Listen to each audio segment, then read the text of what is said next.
اللہ اکبر اللہ اکبر اللہ اکبر لا الہ الا اللہ اللہ اکبر وللہ الحمد۔ اللہ رب العالمین کا بے پناہ کرم اور اس کا احسان ہے کہ زندگی کے اندر ایک بار پھر رمضان مبارک کا بابرکت مہینہ عطا کیا اور اس کے بعد عید کی خوشیوں سے نوازا ہے۔ رمضان کا مہینہ سیام و قیام کا مہینہ،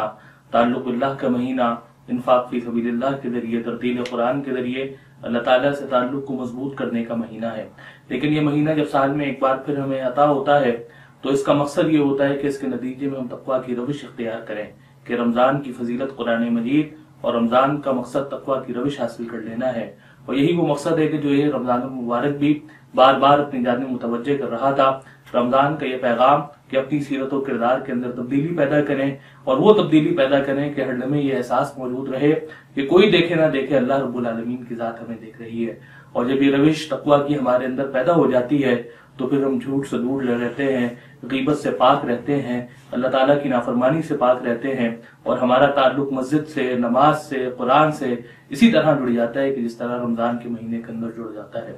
اور یہ رمضان کا مہینہ اجتماعی پہلو سے بھی مجھے اور آپ کو اس جانب متوجہ کر رہا ہے کہ یا ایھا الذین آمنوا قوا انفسکم واہلیکم نارا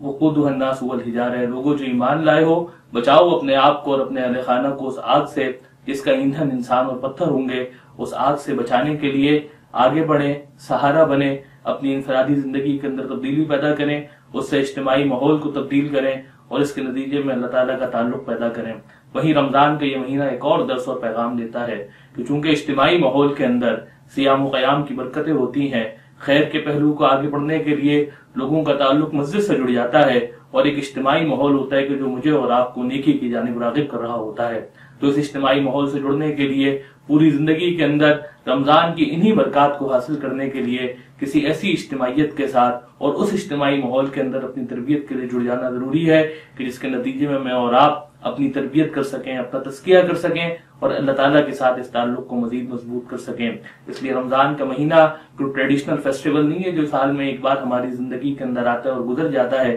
بلکہ اس کے نتیجے کے اندر ہمیں اپنی سیرت و کردار میں وہ تبدیلی رونما کرنی ہے کہ یا ایھا الذین آمنوا ادخلوا فی السلم کافہ، اے لوگوں جو ایمان لائے ہو تم پورے کے پورے اسلام میں داخل ہو جاؤ۔ یہی رمضان کا مقصد ہے کہ جسے علامہ اقبال نے کہا تھا کہ تیری خودی میں اگر انقلاب ہو پیدا، عجب نہیں کہ یہ چاہ آرزو بدل جائے، اور تیری دعا ہے کہ تیری آرزو ہو پوری، میری دعا ہے کہ تیری آرزو بدل جائے۔